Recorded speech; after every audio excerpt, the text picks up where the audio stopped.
I lost everything on my first startup. Not because the idea was bad, but because I never saw the real mistake coming.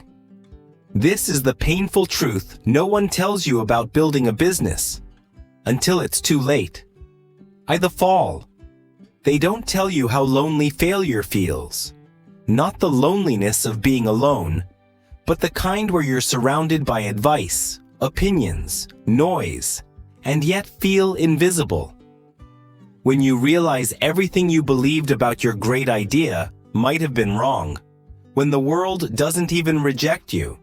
It just doesn't notice you at all. That silence is louder than any applause. I know because I lived it. My first startup idea was a workspace app for creative freelancers. In my head, it was brilliant. The pitch sounded perfect. One platform to manage your tasks, deadlines, clients, and creative ideas, built by freelancers for freelancers. I was obsessed. Most nights, I stayed up until 3 a.m., designing wireframes, dreaming launch plans, imagining headlines on TechCrunch. I built the website myself, polished every word of copy, hired a freelance developer overseas, created sleek demo videos, designed a brand that looked like it belonged with the cool startups. I poured everything into it. Total cost, $7,000. All my savings and a little credit card debt I promised myself I'd pay back soon. You have to spend money to make money, I repeated to myself. But what I didn't do? I didn't talk to real users. I didn't validate the idea. I didn't ask if freelancers even wanted another productivity tool. I assumed they did. And that assumption would cost me more than just money. Launch day, I woke up early. Triple-checked everything.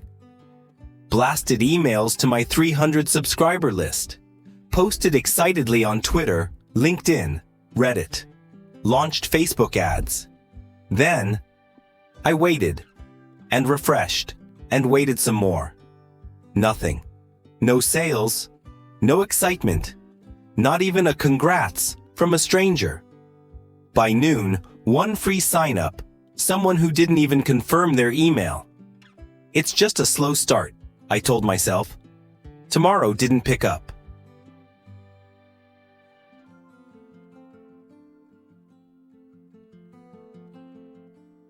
By the end of the first week, 12 total sign-ups. 2 were friends. 1 was my cousin. 9 inactive accounts. 0 revenue.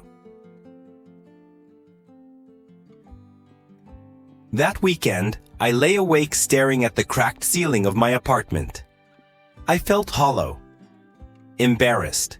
Angry at myself. Ashamed I had dared to dream so loudly and failed so quietly. I started questioning everything. Maybe I'm just not cut out for business. Maybe I'm not as smart as I thought. Maybe I should just quit. The whispers grew louder with every sleepless night. But somewhere deep under the shame, a small voice still fought back. No. Not yet. Chasing shadows. Instead of facing the truth, I did what many desperate entrepreneurs do. I doubled down on all the wrong things. I tweaked website colors, changed fonts, rewrote headlines. I obsessed over whether the CTA should say, "Get started" or "Try free." It sounds ridiculous now, but back then, every pixel felt critical. If I just polished it enough, I thought, people would come. They didn't. I ran more ads, burning another $300 I didn't have. A few clicks. 0 sales. I emailed influencers, mostly ignored. One replied, asking for money I didn't have. I posted in Reddit forums. Brutal feedback. Looks cool, but why switch from Notion or Trello? Each failed attempt chipped away at my confidence. Each night, The whisper of quitting grew louder. At 2 a.m., cold pizza on the table, I Googled, "Why is nobody buying my product?" Articles, podcasts, webinars, endless advice, but one buried Reddit comment stopped me. "You don't have a marketing problem. You have a business model problem. Go fill out a business model canvas." Business model canvas? Wasn't that some MBA nonsense? Still, I had nothing left to lose. I downloaded a free template. 9 empty boxes stared back at me. Customer segments, value propositions, channels, customer relationships, revenue streams, key resources, key activities, key partnerships, cost structure. I printed it out, taped it to my wall, and picked up a pen. Third, the mirror first box, customer segments. I wrote confidently, freelancers. But what kind? Designers? Writers? Developers? They had totally different needs. By trying to build for freelancers, I had built for nobody. Next, value proposition. I scribbled, all-in-one productivity for creative freelancers. Sounded good. But what pain did it actually solve? Silence. I imagined my customer saying, "Why should I care? I already have Notion and Trello." And I had no answer. One by one, the boxes exposed how hollow my thinking was. Channels? No clear strategy.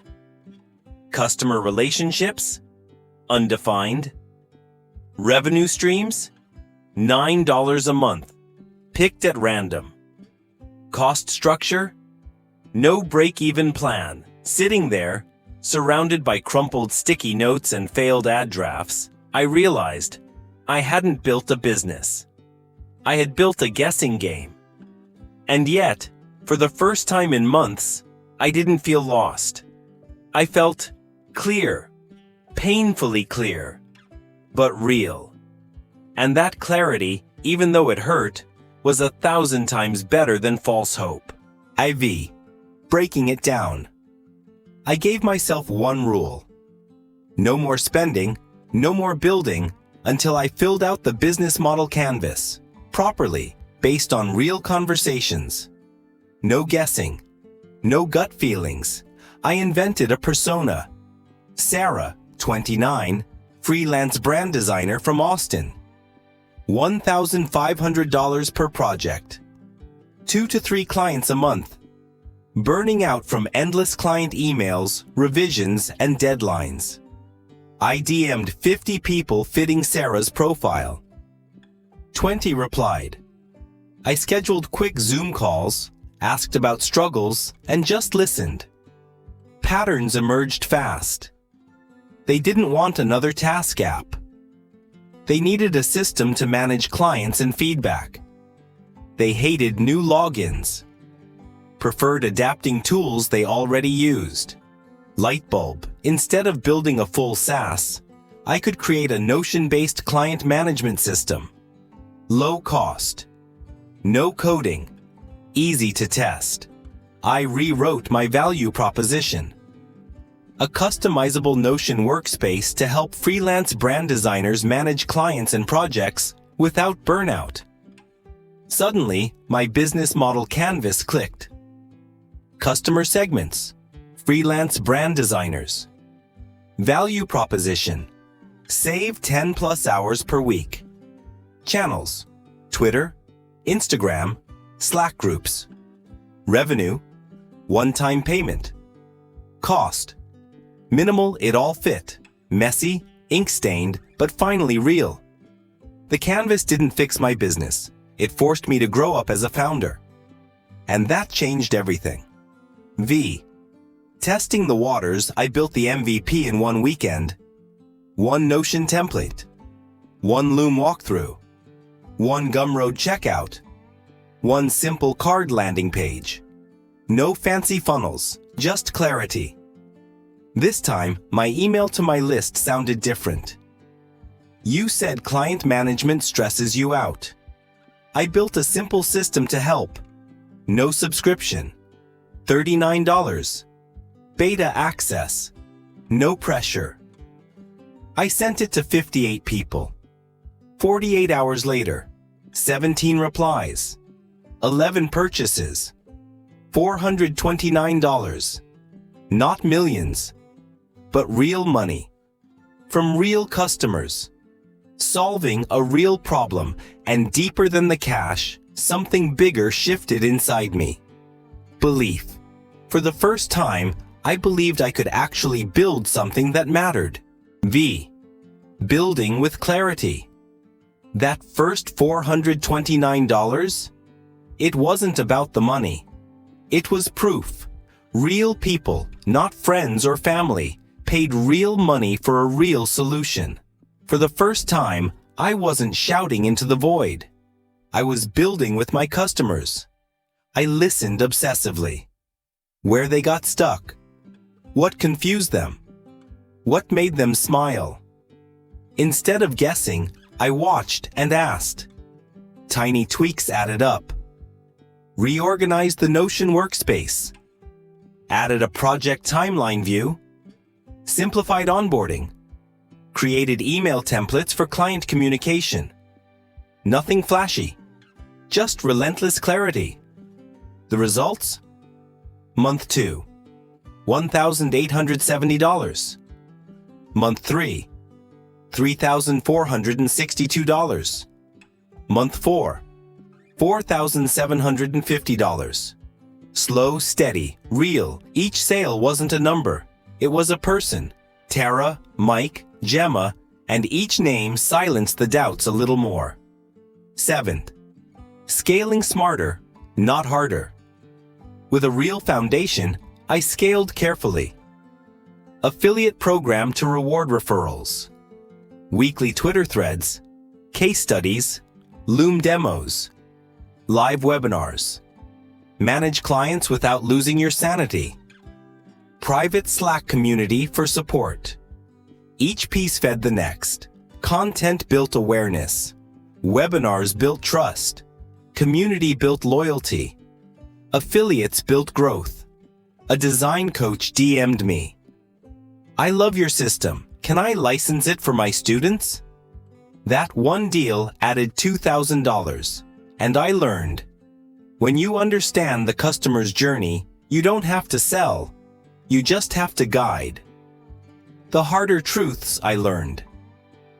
Not every move was perfect. I launched a developer version. It flopped. Wrong audience.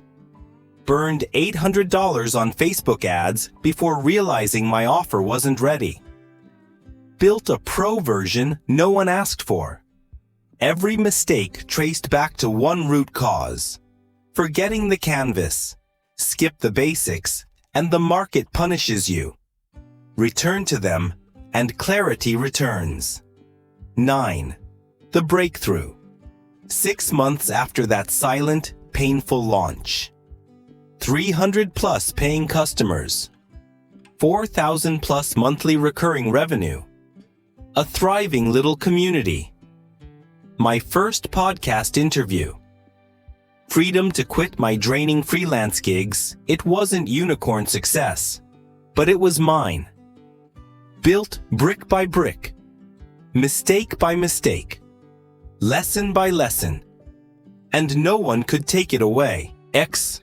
Full circle one night. I sat at the same battered desk where months ago I had cried.